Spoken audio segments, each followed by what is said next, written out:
Hello guys, আজকের আমি রান্না করব পাঙাশ মাছের আলু দিয়ে ঝোল। এই দেখো মাছগুলোকে লাল লাল করে ভেজে নেওয়া হয়েছে।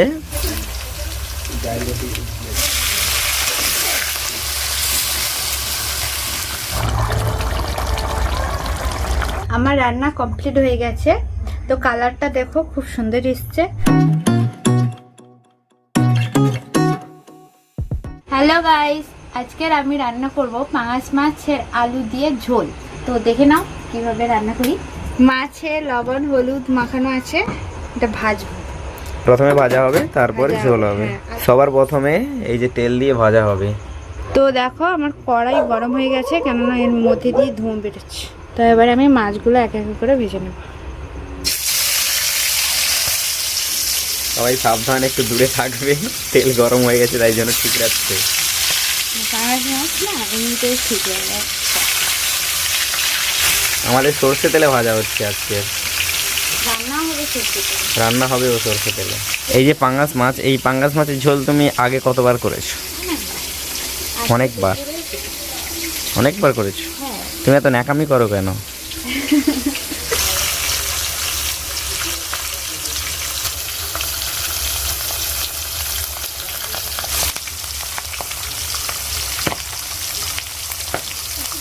বোম ফাটছে যেন।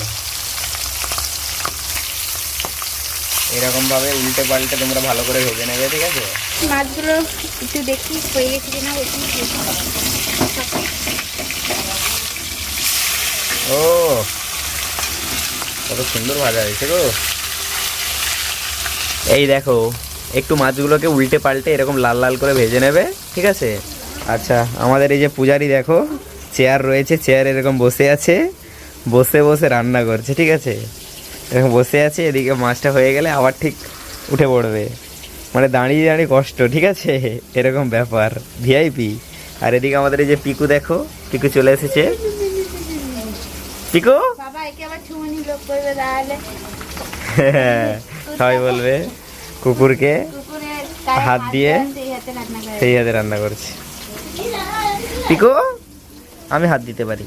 পিকু আমার সোনা বাচ্চা, পিকু আমার সোনা মেয়ে, খুব কিউট।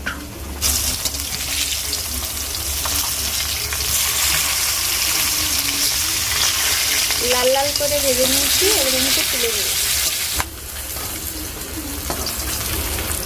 এই তেলে আবার মাছ ভাজা হয়ে যাবে। এই দেখো কুচানো আলুগুলো দিয়ে দেওয়া হয়েছে, তার উপর একটু হলুদ দেওয়া হলো, হলুদের বাটা। এখন এই যে আলু ভাজা হচ্ছে তেলে। এই দেখো মাছগুলোকে লাল লাল করে ভেজে নেওয়া হয়েছে, হলুদ আর লবণ দিয়ে। হলুদ আর লবণ দিয়ে দেওয়া হয়েছে, তেলে করে ভেজে নেওয়া হচ্ছে, লাল লাল করে ভেজে নেওয়া হচ্ছে। মাছের তেল গায়ে, এই যে মাছের সর্ষে তেল, এটাই তরকারি হয়ে যাবে। মানে এতে মাছ ভাজা হবে, আলু ভাজা হবে, আবার তরকারি হয়ে যাবে। মাছের সরষে তেল গায়ে একটু সরষে তেল দিয়েছিলাম, আর মাছের থেকে তেল বেরিয়েছে।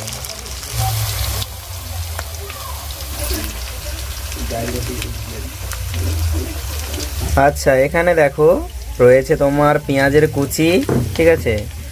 আর তোমার রয়েছে এখানে তেজপাতা, আদা রসুনের পেস্ট, আর শুকনো লঙ্কার বাটা, মানে মিক্সচারে পেস্ট করা আর কি।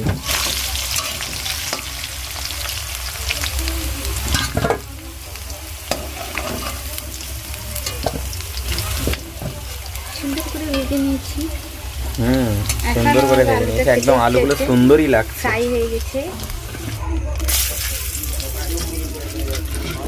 দিয়ে দেওয়া হলো শুকনো লঙ্কা আর তেজপাতা, এরপরে কাঁচা পেঁয়াজের কুচি। এগুলোকে এবার ভাজা হবে। পেঁয়াজ, তেজপাতা, শুকনো লঙ্কা দিয়ে ভালো করে লাল লাল করে ভেজে নেওয়া হবে, ঠিক আছে? আমাদের পূজারি এক্ষুনি ড্যান্স করছিল, ড্যান্স করো। কোথায়? এতে না, এতে একদম ওই সাইডে হাত দিলে কি হয়, কারেন্ট শট মারে যেন, ছ্রাং ছ্রাং করে। না, ওটা তো হিট হয়ে আছে, কারণ ওখানে ছিল না। একটু লবণ দিলাম যাতে পেঁয়াজগুলো একটু গলে যায়, গলু গলু হয়ে যায়। গলু গলু দেখো গাইস, একটা কথা বলি তোমাদের, এই যে রান্না করছে, ঠিক আছে? ওই যে রান্না করে, এবার আমি তো সবসময় থাকি, এবার আমি ভিডিও করি, আর ওর রান্না দেখে দেখে আমিও শিখে নিয়েছি। কোনো সময় বিপদে আপদে রান্না করি। হ্যাঁ, ওই ভিডিও দেখেই আমি রান্না করব, মানে জানি, তারপরে আবার তৈরি করে নেবো আমি। দেখুন গাইস, ভাজা হয়নি এখনো, মানে প্রপার লাল হয়নি, প্রপার লাল হয়নি। রসুনটা দিয়ে একটু ভাজা ভাজা করে দিচ্ছি। রসুন দেওয়া হলো, রসুনের পেস্ট একটু ভাজা ভাজা হোক। আদা দিলাম। শুকনো লঙ্কার পেস্টটা কখন দেবে? পরে ভাজা হোক।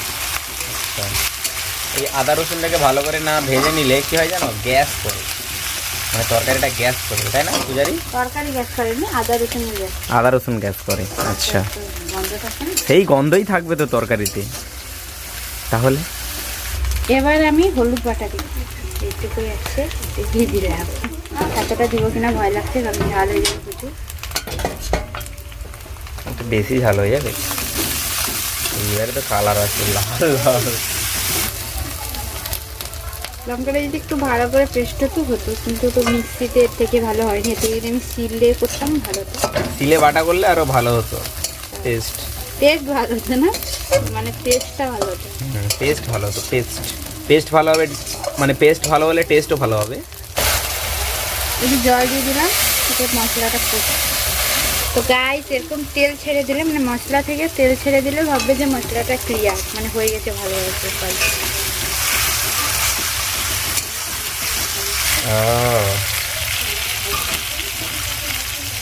আলুগুলো দিয়ে দিই।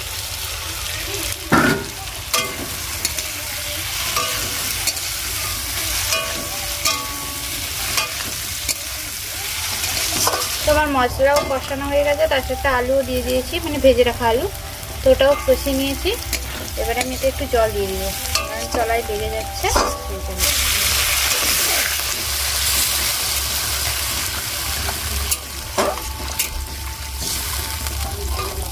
এই দেখো, ভেজে রাখা মাছগুলো দিয়ে দেওয়া হয়েছে, ঠিক আছে। এখন টকবক টকবক করে ফুটছে, ঝোল হচ্ছে, কালারটা এসেছে দেখেছো? বাহ, পাঙ্গাস মাছের ঝোল প্রায় রেডি।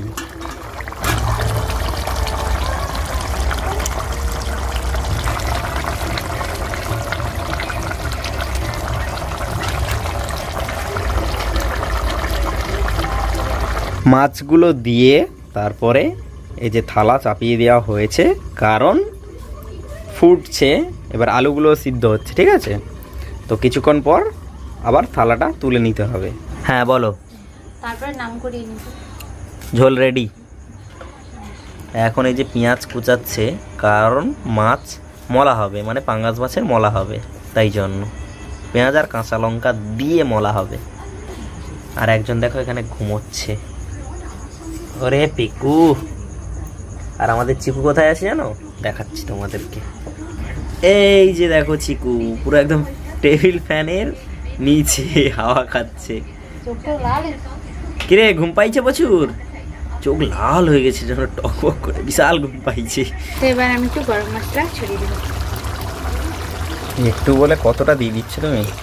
একটু দিচ্ছি গাই, জানিনি রান্নার বিষয়ে কিছু বেশি বলতে। না, ঝোলটা কমপ্লিট হয়ে গেছে, দারুণ হয়ে গেছে। দেখেছো কালারটা কেমন এসেছে? বাহ, ছেলে হলে বৌদি, মেয়ে হলে দিদি, ছেলে হলে বৌদি।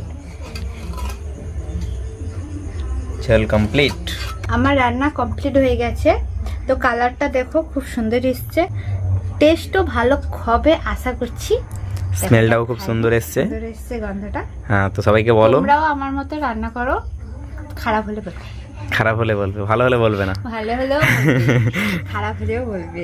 হ্যাঁ, ভালো হবে। তোমরা যারা যারা রান্না করতে পারো না, তারা কিন্তু ট্রাই করতে পারো, তাহলে কিন্তু রান্নাটা ভালো হবে, ঠিক আছে। আর যারা রান্না জানো, তারা তো জানো, আর কোথাও যদি ভুল ত্রুটি হয় কমেন্ট করে জানিয়ে দিও, ঠিক আছে।